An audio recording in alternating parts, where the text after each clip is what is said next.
Okay, red. All right. I wanted to show you how to run the snowblower at the cabin. First of all, there's 6 steps to starting a snowblower. If you come over here and forget what to do, the 6 steps are laid out for you in this little diagram, and we're going to step through each one of them, okay? First, number 1, you want to make sure the key's in. If you want to stop the snowblower when it's running, you pull this key out. In order to start it, the key has to be in. Number 2, the throttle needs to be fully on. This is off position, this is the on position. So the throttle stays fully on. In fact, it's always should be fully on. Then you have to choke it. This is the choke valve. This is off and this is on. So you want it fully choked on in order to start, especially when it's cold. After it's been running for a while, you can always start it with the choke off.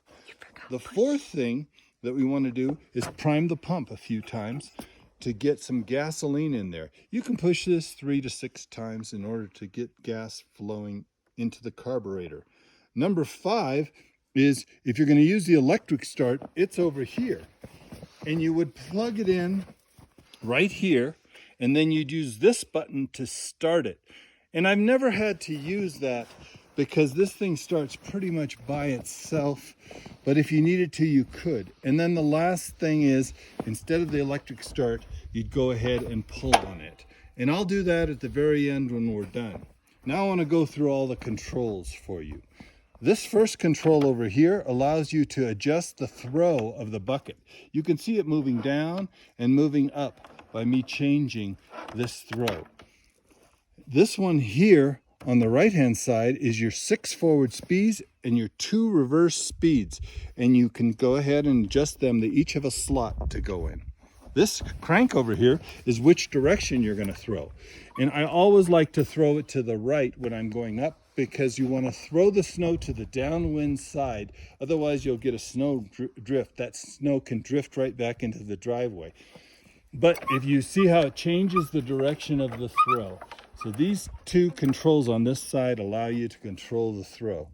Then there's 2 controls here. This one here will make the augers turn, and it needs to be down to turn the augers. If you get into trouble, quickly release that if a rock gets in there or something. This one on the right allows you, it's a dead man switch, it allows you to go forward. So it has to be down if it's going to be allowed to go forward or reverse. And then we have 2 controls for steering. This works because it's treads like a tank.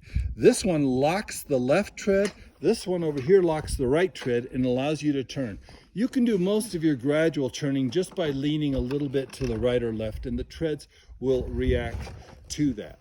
Now, the most important thing that I would like to say is that if you try to move the snowblower when it's stuck by pulling it to the right or left without lifting it off the ground, you can have a tread come off. If a tread comes off, you're in trouble. It's a very difficult thing to get it. It's happened to me twice. So if you get stuck and you want to move it, you have to lift the whole thing up and then set it back down, or put it in reverse and put your weight on it, rocking it up to get it to come straight back before you start going forward. And then over here, finally, this lever here lifts and lowers the actual augers. And normally we have it on gravel, but if you have packed snow, you can move it down to packed. But you want to normally operate it on gravel so we do not get a rock in there. Okay. And then lastly, there are actual pins they have that are in the auger. If a big rock gets hit, it will actually shear these pins. These are called shear pins, and there's 2 of them sitting up here. Those are spares.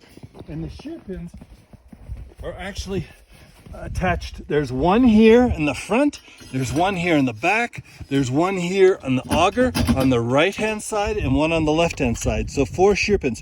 If one of these is not, you can spin by hand.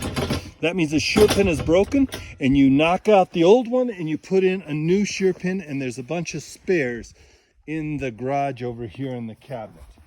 Okay, that's all I have. Good luck. Good luck. Start it. Okay.